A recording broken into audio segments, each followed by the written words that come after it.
ತೀವ್ರ ಜಿದ್ದಾಜಿದ್ದಿಗೆ ಕಾರಣವಾಗಿದ್ದ Belagavi DCC bank ಫಲಿತಾಂಶ ಚುನಾವಣೆ ನಡೆದಿತ್ತು. ಆ ಚುನಾವಣೆಯ ಫಲಿತಾಂಶ ಈಗ ಪ್ರಕಟವಾಗಿದೆ.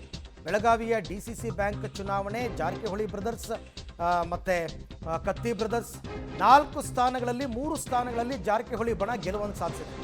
ಬೈಲಹೊಂಗಲ, ಕಿತ್ತೂರು, ಹುಕ್ಕೇರಿ, ನಿಪ್ಪಾಣಿ ಫಲಿತಾಂಶ ಪ್ರಕಟವಾಗಿದೆ. ನಗರದ ಡಿಸಿಸಿ ಬ್ಯಾಂಕ್ ಕೇಂದ್ರ ಕಚೇರಿಯಲ್ಲಿ ನಡೆದ ಮತ ಎಣಿಕೆ. ಬೈಲಹೊಂಗಲದಲ್ಲಿ ಮಹಂತೇಶ್ ದೊಡ್ಡಗೌಡರ್ ಗೆಲುವನ್ನು ಸಾಧಿಸಿದ್ದಾರೆ. ಕಿತ್ತೂರಿನಿಂದ ನಾನಾ ಸಾಹೇಬ್ ಪಾಟೀಲ್ ಗೆದ್ದಿದ್ದಾರೆ. ನಿಪ್ಪಾಣಿಯಿಂದ ಅಣ್ಣಾ ಸಾಹೇಬ್ ಜೊಲ್ಲೆ, ಹುಕ್ಕೇರಿಯಲ್ಲಿ ರಮೇಶ್ ಕತ್ತಿ ಅವರು ಗೆಲುವನ್ನು ಕಂಡಿದ್ದಾರೆ. ಬೆಳಗಾವಿ ಡಿಸಿಸಿ ಬ್ಯಾಂಕ್ ಚುನಾವಣೆಯ ಫಲಿತಾಂಶ ಪ್ರಕಟವಾಗಿರೋದು. 4ರಲ್ಲಿ 3 ಸ್ಥಾನಗಳಲ್ಲಿ ಜಾರಕಿಹೊಳಿ ಬಣಕ್ಕೆ ಈಗ ಗೆಲುವಾಗಿದೆ. ಸೊ ಅಲ್ಲಿಗೆ ಈಗ ಸಹಜವಾಗಿಯೇ ಜಾರಕಿಹೊಳಿ ಬಣದವರು ಗೆಲುವಿನ ಸಂಭ್ರಮವನ್ನು ಪಡ್ತಾ ಇರೋದನ್ನು ತಾವು ಗಮನಿಸ್ತಾ ಇದ್ದೀವಿ.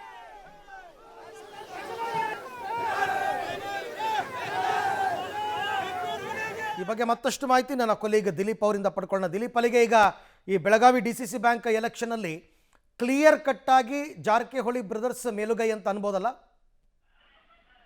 ಹೌದು ಅರವಿಂದ್, ಕ್ಲಿಯರ್ ಕಟ್ ಆಗಿ ಜಾರಕಿಹೊಳಿ ಬರದ ಏನು ಮೇಲ್ಗೆ ಅಂತಾನೆ ಹೇಳ್ಬೋದು. ಯಾಕಂದ್ರೆ ಈ ಒಂದು 4 ಕ್ಷೇತ್ರಗಳಲ್ಲಿ 3 ಕ್ಷೇತ್ರಗಳಲ್ಲಿ ಏನು ಗೆದ್ದಿದ್ದಾರೆ, ಅದು ಕಿತ್ತೂರು ಇರ್ಬೋದು, ಬೈಲಹೊಂಗಲ ಇರ್ಬೋದು, ಮತ್ತೆ ನಿಪ್ಪಾಣಿ ಏನು 3 ಜನ ಗೆದ್ದಿದ್ದಾರೆ. 3 ಕೂಡ ಜಾರಕಿಹೊಳಿ ಬೆಂಬಲಿತ ಅಭ್ಯರ್ಥಿಗಳಿರೋದ್ರಿಂದ ಬೆಳಗಾವಿ ಮಧ್ಯವರ್ತಿ ಡಿಸಿಸಿ ಬ್ಯಾಂಕ್ ಏನಿದೆ ಇಲ್ಲಿ ಜಾರಕಿಹೊಳಿ ಪರಮತ ಹೆಚ್ಚಾಗಿರುವಂತದ್ದು. ಮತ್ತೆ ಇವರು 3 ಜನ ಕೂಡ ಅವರ ಬೆಂಬಲಿಗರು. ಜೊತೆಗೆ ಏನಂದ್ರೆ ಒಬ್ರು ಏನು ರಮೇಶ್ ಕತ್ತಿ ಗೆದ್ದಿದ್ದಾರೆ, ಅವರು ಹುಕ್ಕೇರಿ ಮತಕ್ಷೇತ್ರದಿಂದ ಒಂದಿಷ್ಟು ಕೋರ್ಟ್ಗೆ ಹೋಗಿದ್ರು. 7 ಮತಗಳನ್ನು ಹಿನ್ನೆಲೆ ಹಾಕ್ಬೇಕು ಹಾಕಬಾರ್ದು ಅಂತ ಹೇಳಿ ಆ 7 ಮತಗಳನ್ನ ನಿರ್ಣಾಯಕ ನೀವೇ ಮಾಡ್ಕೊಳ್ಳಿ ಅಂತ ಹೇಳಿ ಆಡಳಿತ ಮಂಡಳಿ ಮೇಲೆ ಸರ್ಕಾರ ಬಿಟ್ಟಿರುವಂತದ್ದು. ಯಾಕೆ ಅಂತಂದ್ರೆ ರಮೇಶ್ ಕತ್ತಿಯ ಏನ್ ಮತ ಬಿದ್ದಿದೆ ಅದು ಜಾಸ್ತಿ ಇರೋದ್ರಿಂದ ಜಾಸ್ತಿ ಮತಗಳು ಬಿದ್ದರೆ ಅದನ್ನ ನೀವೇ ನಿರ್ಣಯ ಮಾಡ್ಕೊಳ್ಳಿ ಅಂತ ಹೇಳಿ ನಾಣ್ಯ ನ್ಯಾಯಾಲಯ ಆದೇಶ ಮಾಡಿತ್ತು. ಹೀಗಾಗಿ ಆ 7 ಮತಗಳನ್ನು ಎಣಿಸಲಿಲ್ಲ, ಅದಾದ ನಂತರ ನೀವೇ ಮಾಡ್ಕೊಳ್ಳಿ ಅಂತ ಹೇಳಿ ಹೀಗಾಗಿ ಹುಕ್ಕೇರಿಯಿಂದ ರಮೇಶ್ ಕತ್ತಿ ಅವರು ಗೆಲುವನ್ನು ಸಾಧಿಸಿದ್ದಾರೆ. ಮತ್ತೆ ಬೈಲಹೊಂಗಲದಿಂದ ಮಹಂತೇಶ್ ದೊಡ್ಡಗೌಡರು, ಮತ್ತೆ ಕಿತ್ತೂರಿಂದ ನಾನಾ ಸಾಹೇಬ್ ಜೊತೆಗೆ